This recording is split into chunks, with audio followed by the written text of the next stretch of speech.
Kairo dan di Cordova. Karena itu walau bagaimanapun pusat pemerintahan jauh lebih pesat kemajuan dibandingkan daerah yang jauh. Tapi bukan berarti di Madinah dan Makkah tidak ada ulama, tidak berkembang ilmu. Ilmu berkembang.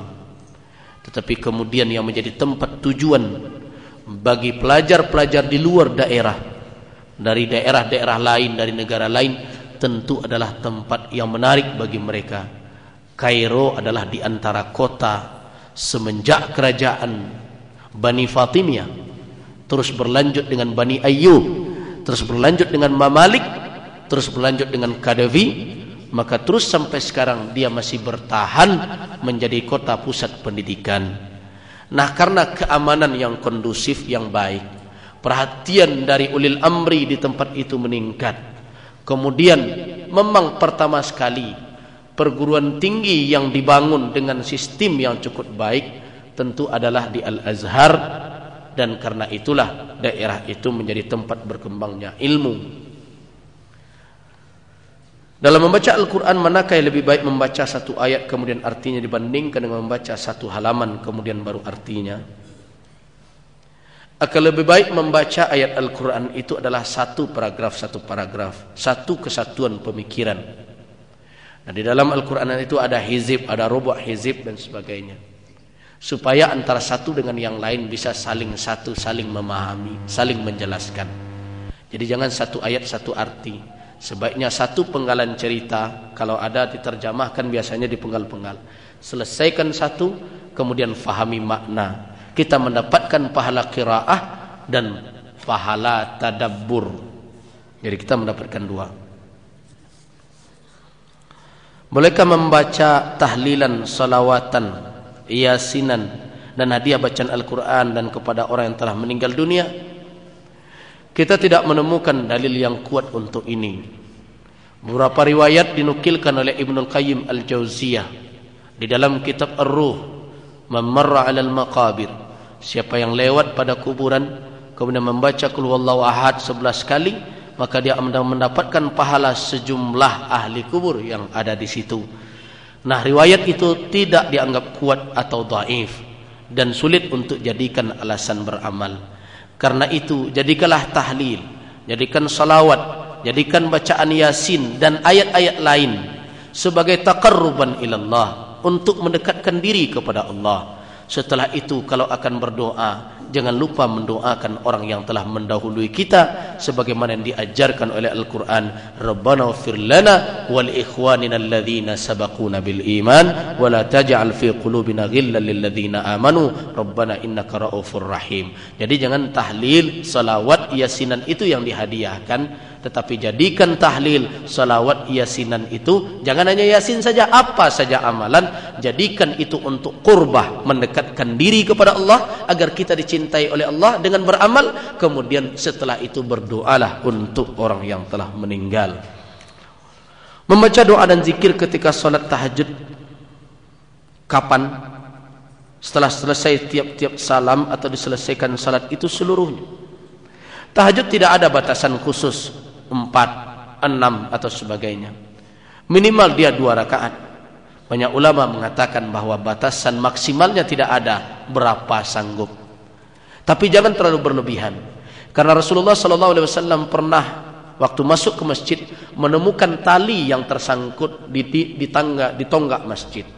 Kemudian ditanya, ini tali siapa? Ya Rasulullah, ini talinya Maimunah. Maimunah kalau sholat dia merasa letih, dia berpegang kepada tali ini. Tapi kata Rasul berkata, jangan lakukan itu, tanggalkan tali itu. Ambillah ibadah qadra ma tutiqun, semampu kamu sekalian. Nah, kalau tidak ada batasan 2, 4 dan sebagainya, boleh berdoa setelah 2 dan boleh berdoa setelah 4. Pilihlah mana yang membuat nyaman. Apa memang ada mandi ayat ketika hendak tidur? Mandi ayat maknanya tentu bukan menawarkan ayat ke air, menyiramkan ke badan. Mungkin istilah ini merupakan istilah sebagian ulama.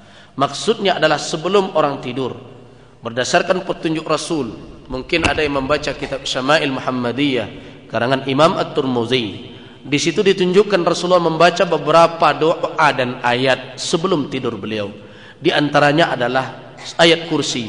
Setelah membaca ayat-ayat itu, beliau meniupkan ke telapak tangan beliau. Beliau tiup telapak tangan beliau dan beliau sekakan atau hapuskan ke seluruh anggota badan beliau. Barangkali itu yang dinamakan mandi ayat. Apa gunanya? Adalah untuk melindungi diri dari pengaruh syaitan. Mimpi terkadang datang membuat kita takut, tak lebih itu adalah khayal yang dibuat oleh syaitan yang akan membuat kita menjadi tersesat. Allahu a'lam.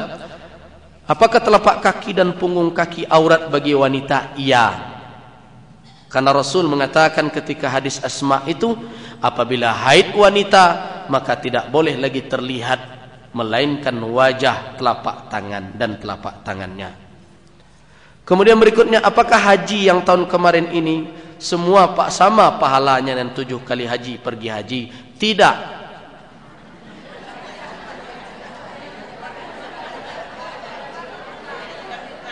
Saya tidak menemukan dalil yang kuat tentang haji akbar, walaupun itu termasyhur di kalangan masyarakat. Apabila hari Jumat bertepatan dengan hari wukuf, bertepatan dengan hari Jumat, maka itu dinamakan haji akbar. Kita tidak menemukan dalil yang kuat untuk itu. Yang kita temukan ada suatu hari di musim haji itu yang dinamakan hari haji akbar. Itu haji kapan saja, setiap tahun ada hari itu, yaitu hari 10 Zulhijjah. Di dalam pidato Nabi di Mina, Nabi bertanya, ayuhan nas, tahukah kamu manusia, fi ayyi syahrin kuntum, di bulan apakah sekarang? Sahabat tidak menjawab, takut salah jawab. Akhirnya Nabi menjawab, bukankah ini bulan haram? Kata sahabat, bala ya Rasulullah. Tahukah kamu sekalian ini negeri apa namanya? Sahabat takut menjawab, takut salah jawab.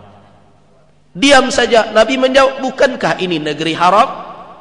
Iya, kata sahabat. Beliau lanjutkan, tahukah kamu ini hari apa? Sahabat juga diam. Bukankah ini hari haji akbar?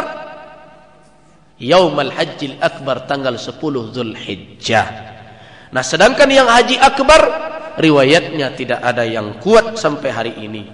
Karena itu tidak bisa dikatakan dengan sahih, dengan bisa dipertanggungjawabkan. Tapi haji akbar sama 7 kali haji. Allahu a'lam.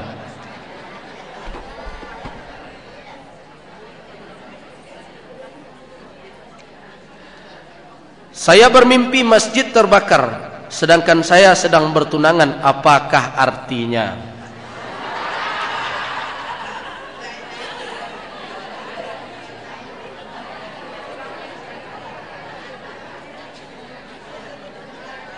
Sebaiknya apabila bermimpi yang baik, katakanlah kepada orang, pujilah Allah ketika bangun.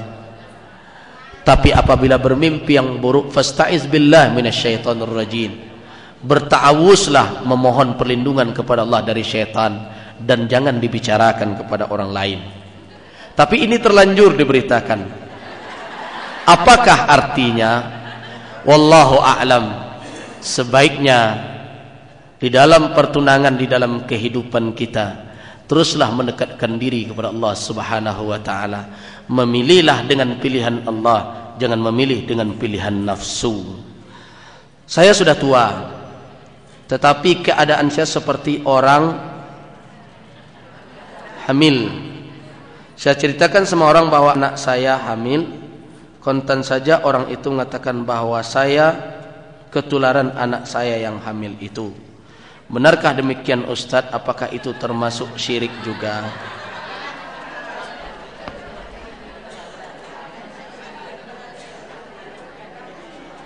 Kalau itu diyakini kemudian tidak di USG, ya syirik.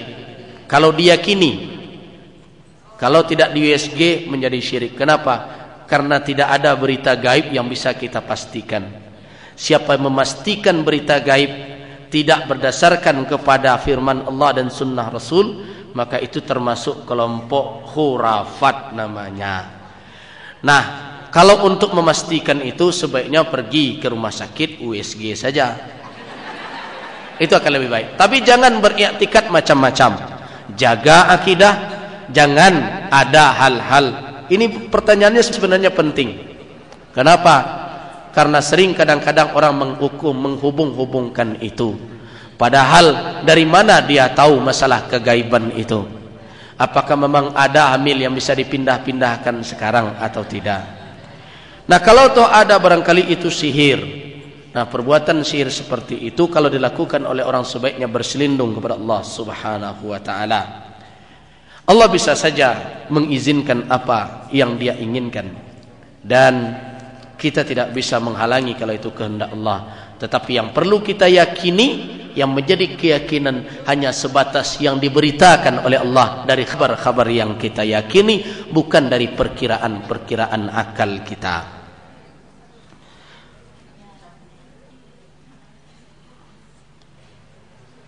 Tolong jelaskan Ustadz, apa saja yang dilarang istri berbuat bila suaminya meninggal dunia, atau apa saja yang boleh dilakukannya menurut ayat 234 surat Baqarah itu.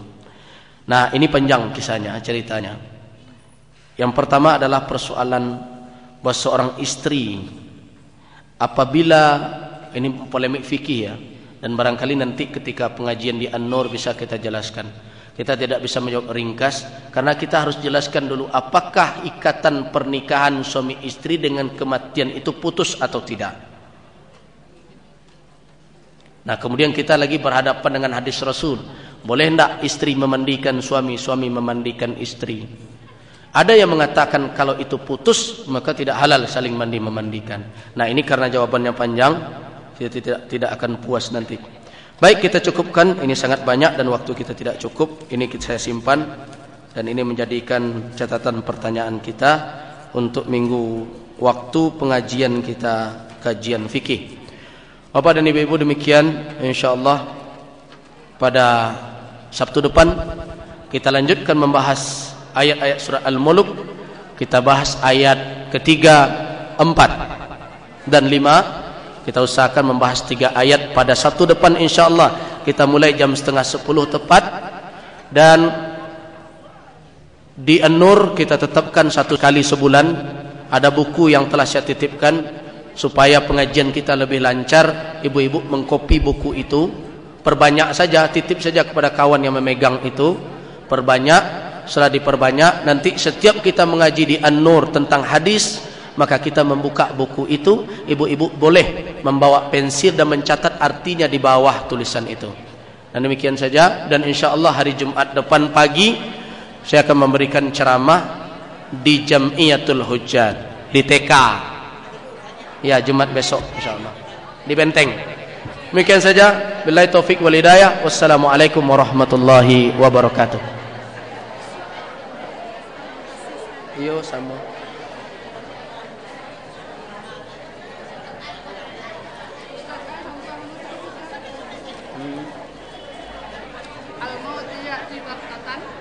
Wal qabru sundukul amali.